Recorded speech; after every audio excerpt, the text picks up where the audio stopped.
Bonsoir à tous, il est 20h30. Bienvenue dans ce journal au sommaire de l'actualité ce dimanche. Paix et unité nationale, l'archevêque métropolitain de Yaoundé présidait ce dimanche la messe de la nation en prélude à la célébration de la 48e édition de la fête de l'unité. Le professionnalisme de l'armée camerounaise magnifié en cette veille de célébration de la fête de l'unité. Le 20h30 ce soir vous emmène à la découverte du dit Picard et son équipage. Ce bâtiment de la Marine nationale est paré à toute éventualité sur le plan d'eau camerounais. Et puis lutte contre le coronavirus, l'élan de solidarité nationale gagne en intensité face à la pandémie. Des dons divers sont distribués à travers le pays pour soutenir les familles vulnérables. Et voilà pour les titres. Merci de nous rejoindre sur la CRTV. Ode à l'unité, l'archevêque métropolitain de Yaoundé a célébré ce dimanche en la basilique Marie-Reine des Apôtres de Mvolié une messe spéciale pour la nation. Monseigneur Jean Barga et les fidèles ont élevé leur voix au ciel pour clamer la paix et l'union des cœurs. L'on a également prié pour les 60 ans de l'indépendance du Cameroun et les 48 ans de l'État unitaire. Écoutons à ce sujet l'archevêque métropolitain de Yaoundé, Monseigneur Jean Barga, est au micro de la CRTV. La messe de la nation qui nous a rassemblés aujourd'hui intervient dans un contexte particulièrement difficile pour cette nation qu'est le Cameroun. Nous avons donc identifié deux objectifs pour notre prière: intercéder pour l'éradication de la pandémie, la Covid-19, qui sévit encore parmi nous et qui malheureusement semble prendre de l'ampleur. Il s'agit d'une lutte. Il ne s'agit pas seulement d'éviter une maladie, mais de la combattre, chacun à son niveau. Nous ne pouvons plus rester longtemps confinés, la vie se paralyse. Donc la reprise des activités est aussi nécessaire. Comment donc concilier ce challenge entre reprendre les activités d'une part et combattre la maladie d'autre part? C'était dans le défi que nous avons présenté à Dieu pour qu'il nous donne la grâce. L'Association des fils et filles du Cameroun appelle à l'union des prières pour éradiquer la pandémie du Covid-19. C'était à l'occasion de la 13e édition des journées de prière ce dimanche 17 mai à Yaoundé. Des prières qui étaient élevées également pour la paix dans les régions du sud-ouest et du nord-ouest du Cameroun. Emmanuel Bicon, CRTV Centre. Les efforts humains sont louables, mais parfois limités. Et donc, il faut toujours solliciter le secours du Dieu Tout-Puissant. La rapide propagation du coronavirus inquiète, mais la situation dans l'extrême nord, le nord-ouest et le sud-ouest préoccupe également. L'Association des fils et filles du Cameroun appelle donc à l'union des prières. Le gouvernement fait les efforts, mais seulement nous pensons que ces efforts doivent être appuyés. Ce que nous sommes en train de faire consiste à prier pour la nation, pour que, évidemment, Dieu intervienne. La 13e édition se déroule dans un contexte particulier, celui marqué par la pandémie du coronavirus. Et à cet effet, les dispositions ont été prises pour permettre à tout le monde d'y participer. Nous avons pensé qu'il faut éclater cela en 3 sessions. Aller sur les réseaux sociaux, parce que c'est là où se trouvent la plupart des gens. Aucune prière ne sera de trop pour implorer le Seigneur Tout-Puissant pour qu'il envoie son Esprit Saint sur son peuple secoué par un virulent virus et par des attaques sécessionnistes dans certaines zones de son territoire.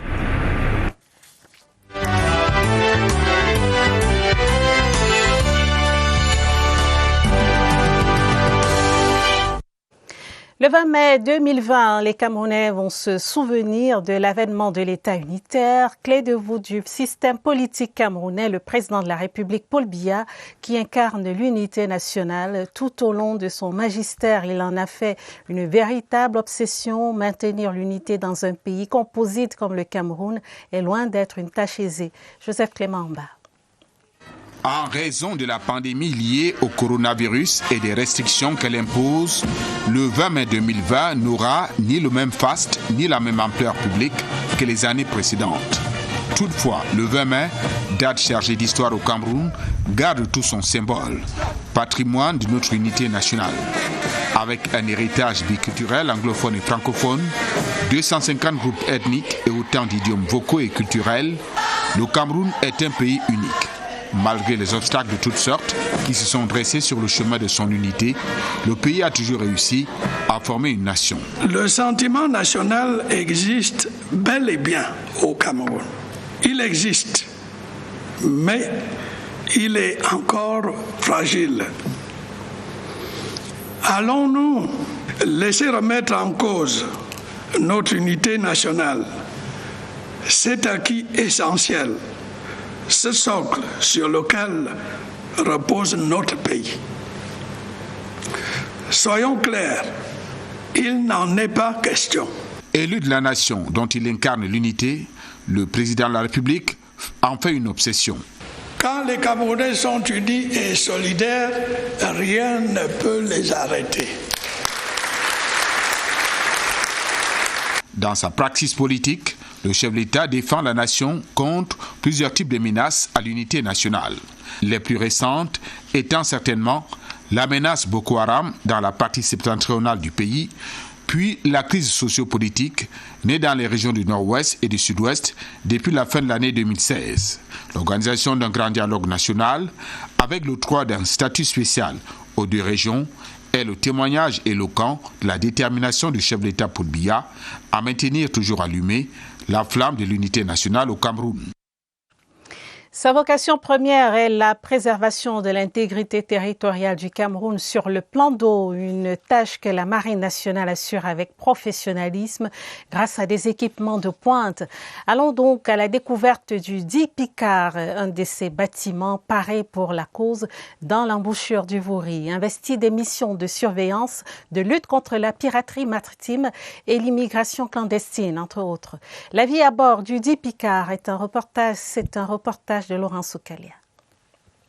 Le dit Picard à la côte sur le Vouri. Au port autonome de Douala, aucun autre bateau ne peut l'accoster. Il est l'une des meilleures armes de la Marine nationale et maîtrise son champ d'action goutte par goutte. Le bateau sur lequel on se trouve a saisi la semaine dernière 90 000 litres de carburant frauduleux. Nous conduisons l'action de l'État à mer à travers des missions de service public comme la police des pêches, la police de la navigation, la lutte contre la pollution en mer, la lutte contre l'immigration clandestine. Pour assurer ses missions avec efficacité, la Marine nationale a chargé son bateau d'outils de guerre. Ici, on retrouve tous les arguments pour dissuader les malveillants à s'attaquer au plan d'eau camerounais. Ici, nous sommes dans la passerelle du Picard. C'est l'endroit où on conduit le navire. Dans le premier camp de droite, c'est le camp radar. Dans le radar, c'est quoi ça? L'équipement qui nous permet de détecter tout navire ou bien tout dépôt qu'il y a autour de nous. Ce bateau est constamment en mouvement, non pas par la force des eaux, mais par les différents exercices menés par les 35 équipages à bord. Attaquez! Débriefing à l'issue en Spardeck, fin de communication, sécurité. Le dit Picard offre une vie sur mer. Ses 54 mètres de long proposent le confort nécessaire. Nul n'entre ici s'il n'est marin. Être entre frères d'armes stimule l'appétit du devoir et de servir avec honneur et fidélité. Une des raisons pour laquelle la Marine nationale ne coulera jamais. Immersion maintenant au sein du commandement central des groupements mobiles d'intervention. C'est une unité de la police spécialisée dans le rétablissement de l'ordre en période de crise. Avec des techniques d'intervention efficaces et une logistique adaptée, elle a souvent joué aux côtés des autres forces de sécurité un rôle majeur dans le retour au calme dans plusieurs localités du pays. Franck Evina. Engagés sous le drapeau avec honneur et fidélité. Des éléments du commandement central des groupements mobiles d'intervention, le CCGMI, une unité spécialisée dans les opérations de maintien de l'ordre. Nous n'intervenons pas dès le départ de la crise. Nous attendons qu'on soit associé au rétablissement définitif de l'ordre. Quand nous descendons, c'est le terminador, comme on dit souvent, et après nous, il n'y a plus notre possibilité. Ce corps d'élite voit le jour en 2001.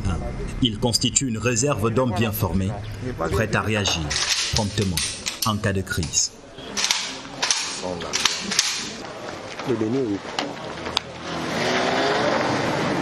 Nous attendons des populations leur contribution au rétablissement de l'ordre à travers le renseignement. Pour ce faire, nous avons des canaux par lesquels les populations peuvent nous renseigner. Nous avons les lignes vertes, 1500. Les faits d'armes de ces éléments sont nombreux. Sécurisation de la frontière avec la Centrafrique, rétablissement de l'ordre dans plusieurs villes ou encore maintien de la paix dans les régions du nord-ouest et du sud-ouest. Depuis octobre 2016, nous sommes dans les deux régions depuis le déclenchement de la crise. Pour accomplir efficacement ces lourdes missions, le CCGMI soumet régulièrement ces éléments à des stages de mise à niveau.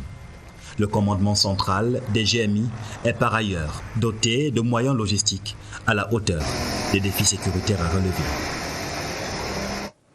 Cap sur la région de l'Est qui retrouve progressivement son calme d'antan après un climat d'insécurité qui a longtemps plombé les activités de cette zone frontalière. Malgré l'accalmie, la vigilance demeure. De nouvelles menaces telles le trafic d'ossements humains ou les enlèvements avec demande de rançon sont combattus par les forces de défense et de sécurité qui veillent en permanence. Le reportage de Rabiatou Foudaoutou, envoyé spécial de la CRTV dans la région de l'Est. Bertoua, capitale régionale de l'Est. L'ambiance des jours ordinaires se reflète à travers le va-et-vient des habitants de la cité. Le train-train quotidien est un indicateur de la sérénité retrouvée dans cette région frontalière, longtemps la cible d'une insécurité alarmante. Visiblement, on est loin désormais de cette période difficile où la cité, comme toute la région, peinait à s'épanouir à cause du climat d'insécurité. Grand banditisme, assaut de coupeurs de route, infiltration de rebelles armés venus des pays voisins ont été durant des années le lot quotidien des populations de la région de l'Est. La difficulté majeure à ce niveau a toujours été le grand braconnage.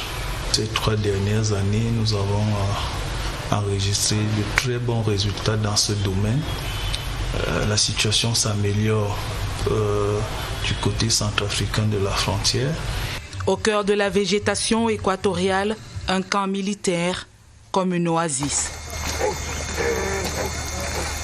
C'est la base du 2e bataillon d'intervention rapide. Malgré l'accalmie relative, la région tout entière fait l'objet d'une attention soutenue. Les bandes de malfaiteurs restent une menace. Des poches d'insécurité naissent chaque jour. Les risques de nouveaux assauts ne sont pas exclus. Le 2e BIR est donc, comme toutes les forces de défense et de sécurité déployées dans la région, en mode de veille permanente. Nous sommes répartis sur le terrain pour couvrir l'ensemble de la région de l'Est. Et nous travaillons de jour comme de nuit avec la plus grande proximité avec les populations pour que ces résultats soient celui que vous voyez actuellement. La région de l'Est aujourd'hui n'est plus cette partie du Cameroun où règne la peur de vivre. Le retour de la sérénité, un nouveau rayon de soleil pour la région du soleil levant.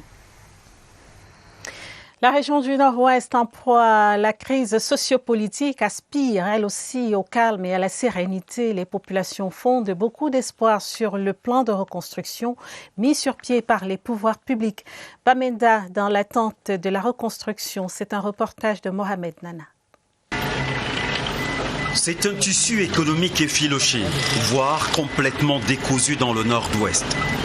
La crise sociopolitique a ruiné le monde des affaires. La région est déclarée zone économiquement sinistrée. La douane, pourvoyeuse des ressources financières, est réduite à compter non plus ses rentrées, mais ses pertes. Plus d'1,126 milliard depuis 2015. Des postes frontières démantelés, un personnel victime des séparatistes et un matériel régulièrement pris pour cible. L'hôtellerie porte aussi les impacts de la crise. Dans cet hôtel huppé au cœur de Bamenda, les clients se comptent au bout des doigts. Les chambres sont désespérément vides. Avant 2016, en décembre, l'hôtel affichait un taux d'occupation de l'ordre de 110%. Depuis 2017, 2018, 2019, en décembre, nous sommes dans l'ordre de 5 à 10%. Vous comprenez que ça fait 100% de pertes. Ce choc sécuritaire a contraint le secteur des transports à rétrograder. Cette agence de voyage a laissé sur le bas-côté de la route pas moins de 16 de ses bus incendiés par les milices séparatistes. Le responsable ronge ses freins. À la date d'aujourd'hui, sans vous mentir, nous faisons ce qu'on appelle service minimum. Les bus partent avec 30 personnes, parfois 20 personnes. Vous comprenez que même le carburant, ça ne couvre pas.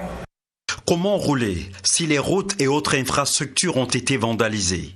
L'État a mis la main dans son portefeuille pour reprofiler et reconstruire à coups de milliards. Nombre de projets avancent dans la bonne direction. Pour faire les ouvrages et confondre de nouveaux ouvrages avec ce qu'on a détruit, j'attends à peu près 3 milliards 350 millions. Pour intervenir sur certains tronçons de route, ça me fait à peu près 900 millions. La crise a tracé ses sillons dans le secteur de l'agriculture. L'OPA, Noun Valley Development Authority, l'entreprise publique en charge de la production du riz, a vu ses chiffres se dégonfler. Mais aujourd'hui, l'heure est à la relance. On doit renouveler le terrain pour avoir la production maximum sur le champ. Et on avait fait le devis qui s'élève à peu près à 7 milliards. Le plan de reconstruction des régions en crise a été élaboré et un budget de 99 milliards alloué, dont 36 pour la première année. Un ambitieux plan auquel l'État entend donner corps pour que le Nord-Ouest retrouve l'autoroute de la croissance. Bientôt la fin du calvaire pour les usagers de l'axe Ngaoundéré-Garoua. Les travaux d'entretien confortatif avancent à un rythme satisfaisant. Constat du délégué régional des travaux publics de la Damawa, Isaac Pekogo, est allé s'enquérir de l'évolution de ce chantier qui devrait s'achever à la fin du mois de juin 2020. Les détails avec Daniel Bellinga-Nguéné. Le voyage sur la nationale numéro 1, Ngaoundéré-Garoua, une partie de plaisir désormais. Les nids de poules bouchés, les tronçons les plus endommagés revêtus par le bitume. Ici, de jour comme de nuit, les ouvriers sont à pied d'œuvre.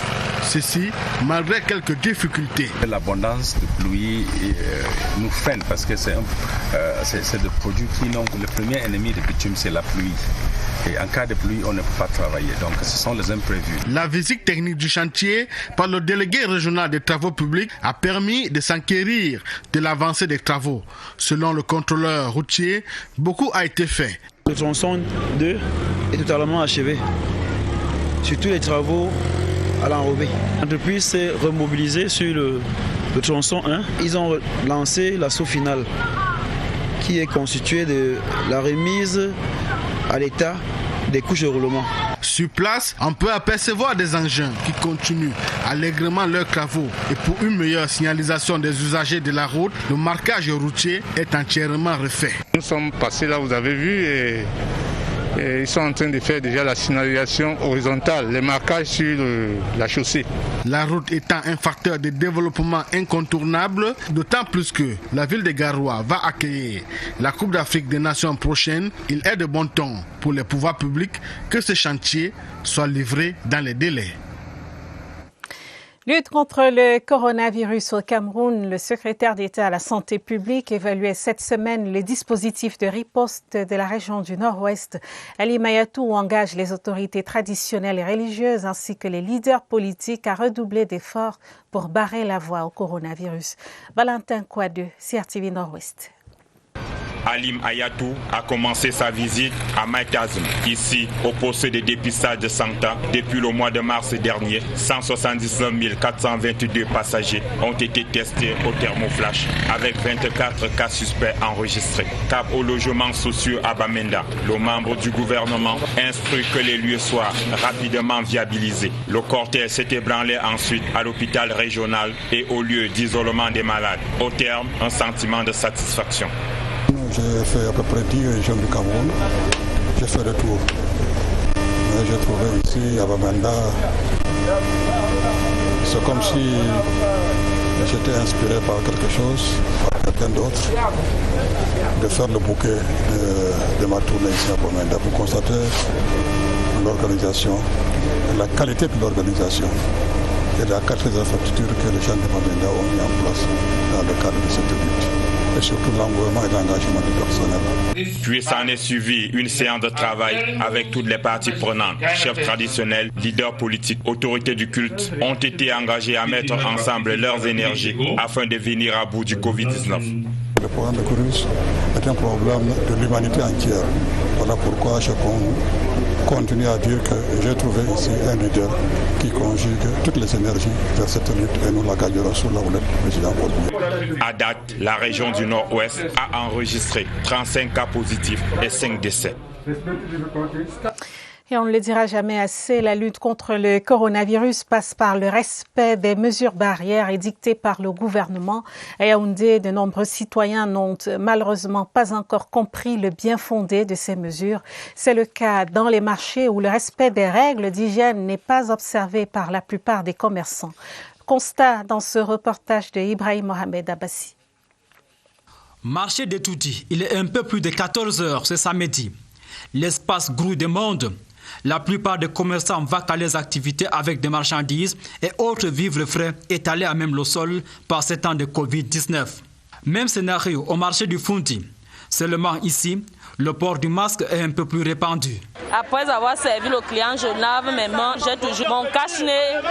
C'est parce que ici là on nous donne parfois les faux billets que je ne peux pas mettre les gants. Donc à chaque moment je lave mes mains. Pour se protéger contre le coronavirus, les populations de Yaoundé qui se ravitaillent dans ces marchés prennent des mesures qui s'imposent avant de s'y rendre. Je mets le cache-nez simplement pour me protéger des autres. On ne sait jamais qui peut être infecté dans le marché. Face à la gravité de la situation, chaque commerçant est appelé à combattre le mal.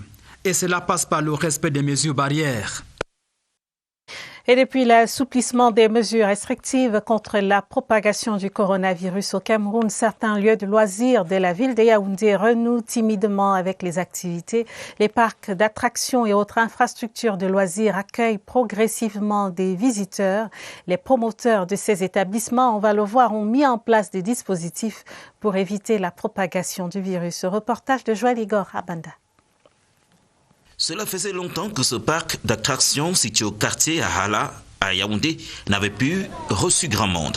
Près de 3 mois après le début de la pandémie à Covid-19 au Cameroun, le lieu de loisirs reprend peu à peu vie, au grand bonheur des parents et de leurs enfants. Quand j'étais à la maison, je mangeais, je jouais à la tablette et je regardais la télé. Maintenant, je suis contente d'être ici en train de jouer avec mes amis. Ça devenait ennuyeux pour eux. Le fait de rester à la maison, de faire les mêmes choses tous les jours, ils ont bien voulu sortir voir le dehors. Dans les aires de jeux pour enfants, les toboggans et autres accueillent quelques enfants dans le strict respect des règles d'hygiène. Au zoo, Toto le chimpanzé est l'attraction des visiteurs, toujours dans le respect des mesures barrières contre le coronavirus. Pour permettre aux enfants de continuer à s'épanouir dans notre site, nous avons déjà réduit le nombre d'enfants, moins de 50 enfants qu'on essaie de recevoir. On invite les visiteurs, lorsqu'ils pénètrent le zoo, déjà à arborer premièrement leur masque, à se laver les mains, ne serait-ce que pour avoir cette barrière, ne pas contracter le Covid-19. L'assouplissement des mesures gouvernementales arrange donc quelque peu les parents et les propriétaires des centres d'attraction et de loisirs de la ville de Yaoundé. Direction le centre des opérations d'urgence de santé publique de Messa, ici à Yaoundé. Allons retrouver notre reporter Franck Evina et son invité Théodore Ntamak, responsable du call center. Bonsoir Franck, quelles sont les dernières nouvelles de la pandémie au Cameroun ce soir?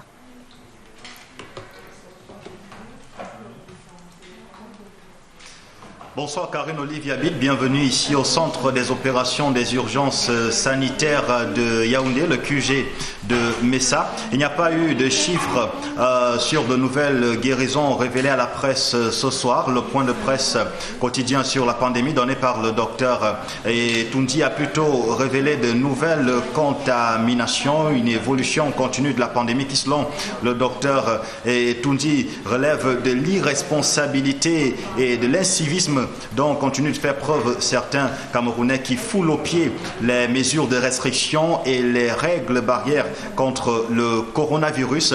Ce soir, avec notre invité, nous allons justement parler d'une autre forme d'incivisme qui s'observe ici autour des appels sur le 1510, le numéro vert mis à la disposition de la population par le ministère de la Santé publique pour les alertes sur le coronavirus. Théodore Ntamak, bonsoir. Bonsoir Franck. Vous êtes ingénieur informaticien, data manager et responsable de ce centre d'appel du COUSPA. Bien évidemment. Alors, le 1510, numéro vert mis à la disposition des populations pour signaler des cas suspects de coronavirus ou alors avoir des informations sur la maladie, est abusivement exploité par de nombreux Camerounais qui opèrent des appels fantaisistes. À quelle ampleur se vit le phénomène ici? Alors, je vais partir du principe statistique.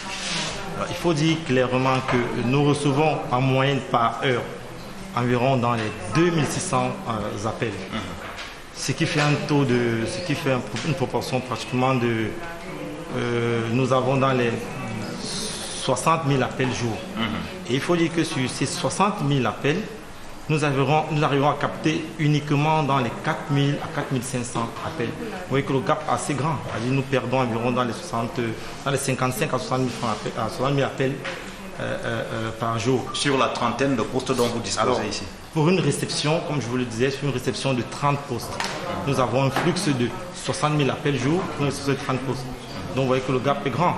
Alors sur les 5 appels, par exemple, que nous recevons, 4 sont uniquement les appels fantaisistes. Quel genre de fantaisie cette population font-elle? Alors les gens appellent, il faut chercher à savoir ces informations assez banales sur le crédit de communication, par exemple, que nous avons eu ce matin. Les gens appellent pour déclarer la perte des enfants, ainsi de suite. Or, ce qui n'est pas réellement réservé à ce numéro-là. Effectivement, ce n'est pas pour cela que le 1510 a été mis à la disposition des populations. Quelle est la conséquence, ou alors quelles sont les conséquences immédiates de ce trop-plein d'appels fantaisistes sur les lignes du 1510? Il est clair, comme nous pouvons l'observer, les gens se plaignent du numéro vert du 1510. Soit pas qu'il est inaccessible, mais qu'il est difficile d'accès. Justement parce que nous recevons beaucoup d'appels. Vous avez remarqué, comme vous l'avez dit, nous n'avons que 30 centres d'appels. Nous sommes en train de mettre sur pied un processus de régionalisation de ce numéro vert qui est déjà effectif. Maintenant, les procédures à court terme serait déjà de grouper ces numéros par région derrière un numéro court qui est le 15 et 10 et puis de les régionaliser par la suite. Ça, c'est quelque chose qui sera fait dans les prochains jours. Merci à vous, Théodore Ntamak, responsable de ce centre d'appel du Centre des opérations des urgences sanitaires de Yaoundé. Merci pour votre disponibilité. Karine Olive Yabit, à vous, Baladé. Merci beaucoup, Franck. Merci à votre invité, Théodore Ntamak, responsable du call center au Centre des opérations d'urgence de santé publique de Messa, ici à Yaoundé. La riposte de proximité en marche avec la distribution du don spécial du chef de l'État dans l'arrière-pays. À Tombelle, dans le sud-ouest, la cérémonie de distribution était présidée par le sous-préfet. Les chefs des villages de cet arrondissement ont exprimé leur gratitude à l'endroit du président de la République. Les détails avec Elisabeth Nathalie Son de CRTV Sud-Ouest. Le don est constitué de kits hygiéniques, des masques, entre autres. Ce don du chef de l'État, son Excellence Paul Biya, vient ainsi accompagner les populations de Tombelle dans cette lutte contre la Covid-19. Pour les chefs de village qui vont assurer la distribution dans leur communauté, le chef de l'État a toujours agi comme un père. Au cours de cette cérémonie, le sous-préfet de Tombelle, Léona Niam, qui avait à ses côtés Rose Ngassa, maire de cet arrondissement, a invité les populations à en faire bon usage et à respecter les mesures édictées par le gouvernement. Le chef traditionnel et d'autres structures, les établissements scolaires, les églises, c'est là où on a envoyé tous ces matériels, assurant que tout doit être fait, partagé dans de très bonnes conditions. Les populations, à leur tour, promettent de mettre tout en œuvre afin de barrer la route au Covid-19 dans l'arrondissement de Tombelle. Les populations de Bokito dans le Mbaminoubou ont reçu leur matériel de prévention, un don de la diaspora et des élites de la localité. L'initiative vient en appui aux actions des pouvoirs publics pour l'arrondissement. Évariste Yenga. Tout est parti d'un bouche à oreille entre des jeunes de la diaspora et ceux basés dans les métropoles hors de Bokito, avec pour projet de soutenir les populations de leurs origines en ce temps de la pandémie du coronavirus. Toute la jeunesse Bokito pense qu'il faut entreprendre une grande action pour pouvoir apporter un soutien pour lutter contre cette grande pandémie. L'initiative est baptisée SOS Covid-19 Bokito. Les fonds mobilisés ont permis d'offrir, dira le porte-parole Eboueme Bountebe, 4200 masques lavables, 110 masques chirurgicaux et 4 thermoflash. Pour la distribution, le sous-préfet de Bokito est à la manette.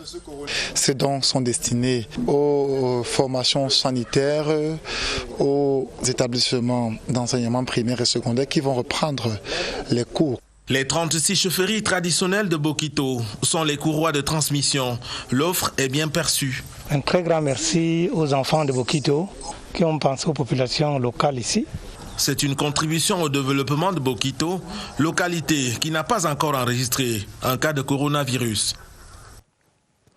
Le respect des mesures barrières doit être un impératif dans la région de l'extrême nord. C'est une recommandation du président de la cellule régionale de veille sanitaire. Midi Awa Bakari présidait vendredi à Maroua une réunion d'évaluation des actions menées dans le cadre de la lutte contre le coronavirus. Le compte rendu de Aladi Mustafa, CRTV Extrême Nord.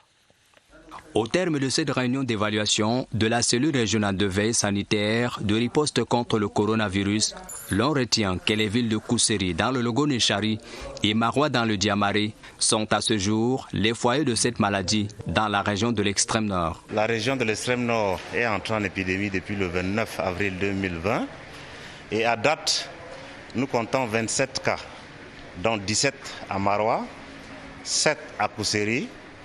Nous avons malheureusement enregistré 2 décès et notre premier malade est guéri. Pour stopper la propagation de cette pandémie, plusieurs mesures ont été prises au cours de cette réunion. Pour le confinement de ceux qui sont malades, des structures ont été réquisitionnées à cet effet.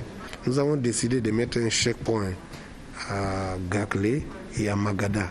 Il a été instruit aux autorités locales de veiller au respect scrupuleux des mesures barrières édictées par le gouvernement.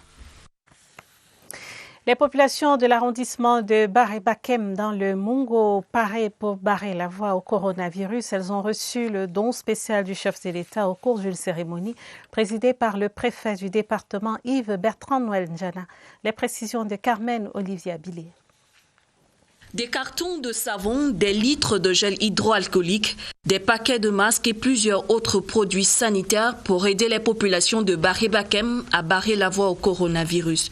Le don spécial du chef de l'État remis ici aux autorités publiques de cet arrondissement matérialise la suite de la distribution sur le plan départemental. Respecter l'ensemble des mesures sans lesquelles la riposte face à cette pandémie ne saurait être efficace. Des dons appréciés à leur juste valeur par les élus locaux. C'est une preuve manifeste et la manifestation incontestable de la générosité légendaire de son Excellence Paul Biya, qui a toujours été aux côtés de ses compatriotes dans les situations difficiles. Après Baré-Bakem, la caravane du préfet du Mungo s'est ébranlée dans les autres unités administratives où des recommandations identiques ont été transmises aux autorités et populations, tous ensemble contre le coronavirus. Les populations de l'arrondissement de Konyambeta viennent de recevoir leur kit de prévention et de lutte contre le coronavirus des mains de leurs élites. L'arrondissement situé à une vingtaine de kilomètres de Bafia ne veut pas enregistrer de cas de Covid-19. Celle-ci a donc été invitée à faire bon usage de ce don.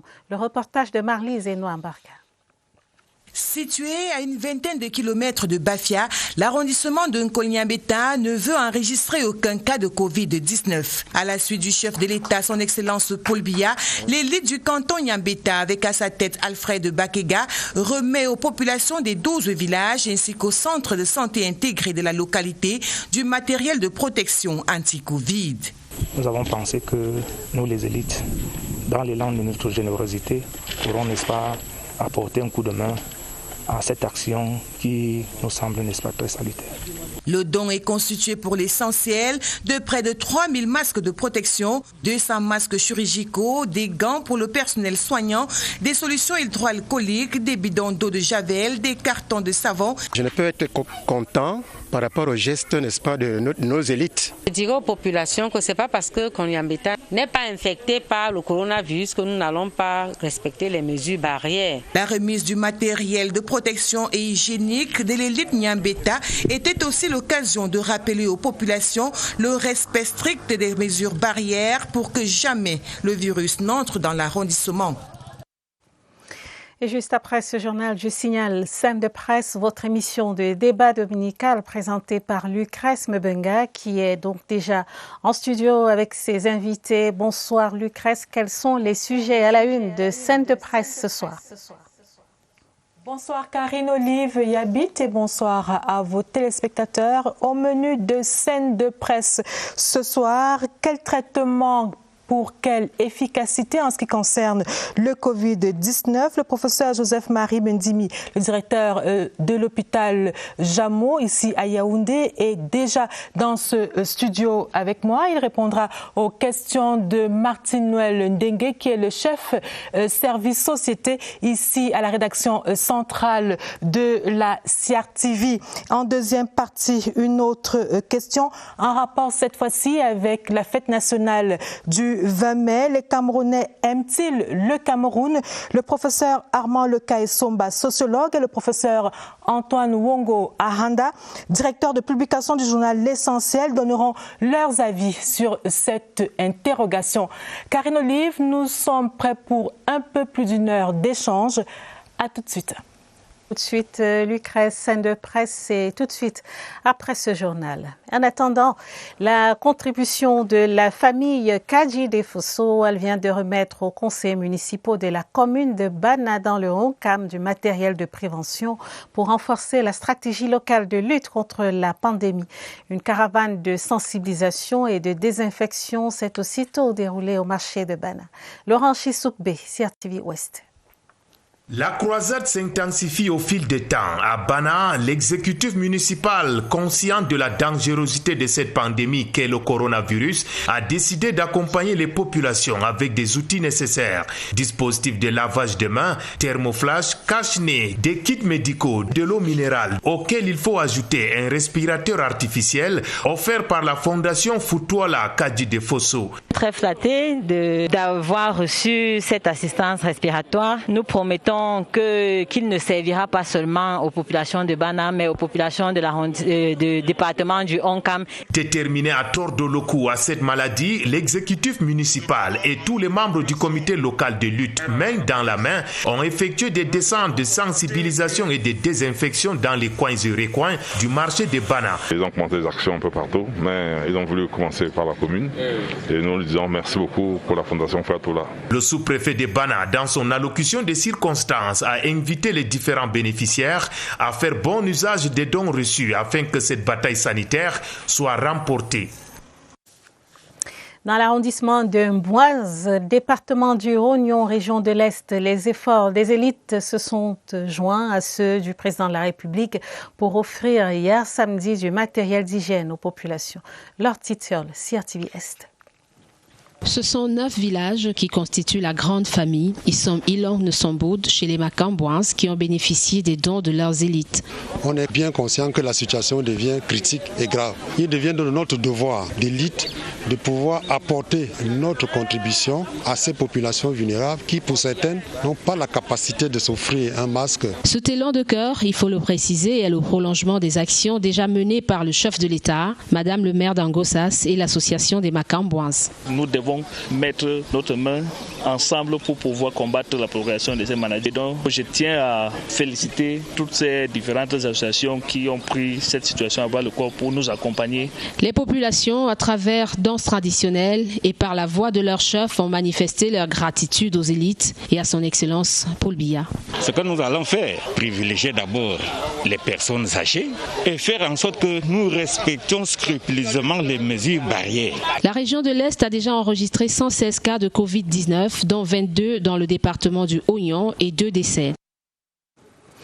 Les élites intérieures et extérieures de l'ONACO dans le littoral ont remis des kits de protection aux populations hier samedi, tandis qu'à Banga, les populations, elles, recevaient le don spécial du chef de l'État, prioritairement distribué aux personnes vulnérables. La mouture avec Rufin Kacham et Léon Bertrand Tanefo. CRTV Littoral.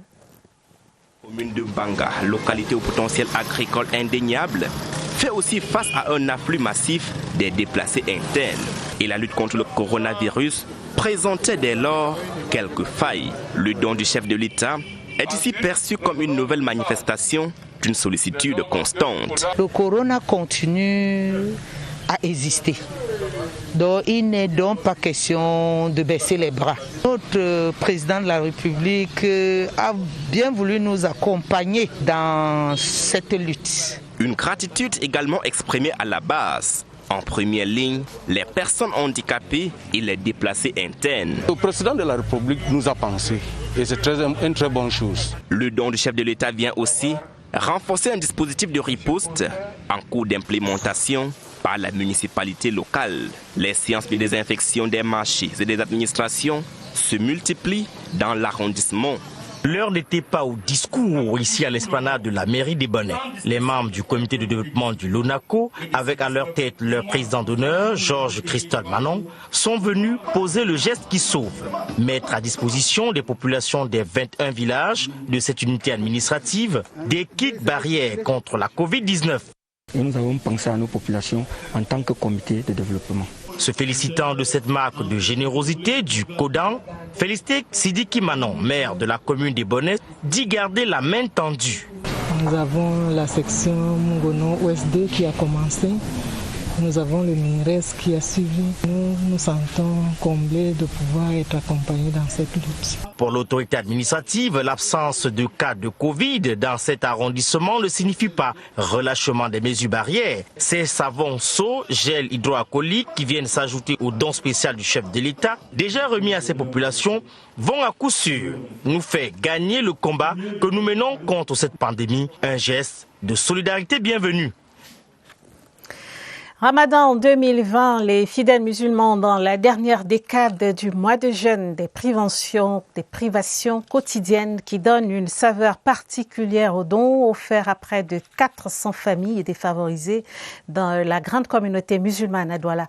Des dons de l'Alliance nationale des jeunes musulmans au Cameroun. Les détails avec Aboubakar Abou à Douala.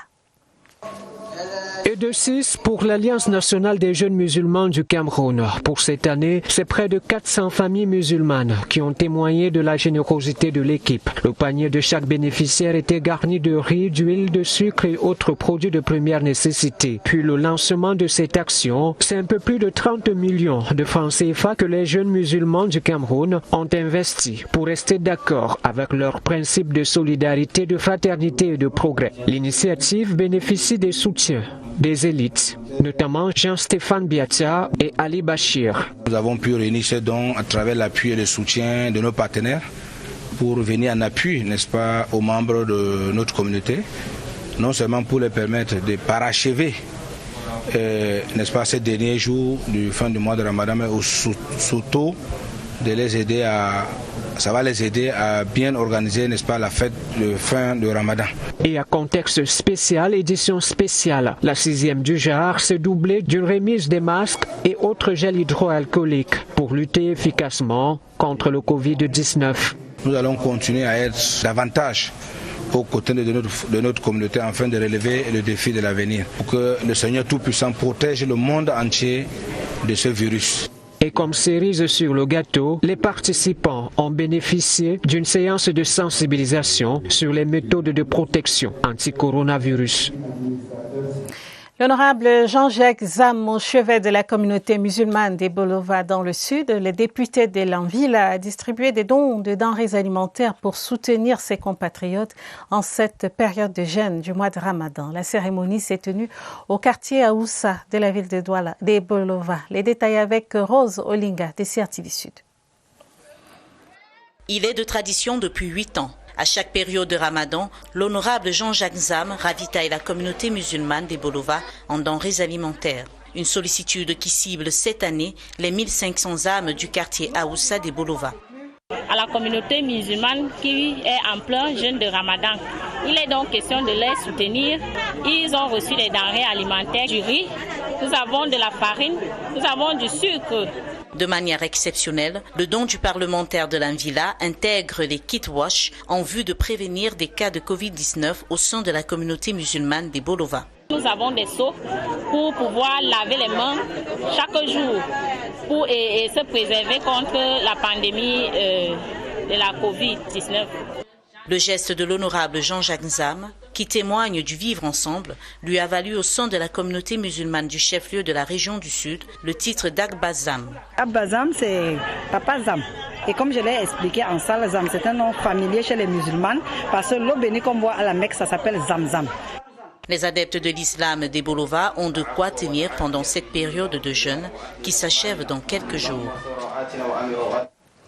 Je te signale ce télégramme officiel du président de la République, télégramme officiel de félicitations adressé à Sa Majesté Harald V, roi de Norvège, à l'occasion de la célébration ce 17 mai de la fête nationale de ce pays. Et c'est donc la fin de ce journal, une édition préparée avec la collaboration de Joël Igor Abanda, Caroline Ouetté et Mirabel Tala. Prochain rendez-vous avec l'information sur la CRTV à minuit. Dès demain, retrouvez Aden Bala pour les éditions du 20h30 de la semaine. À très bientôt, très bonne soirée à tous et puis restez chez vous.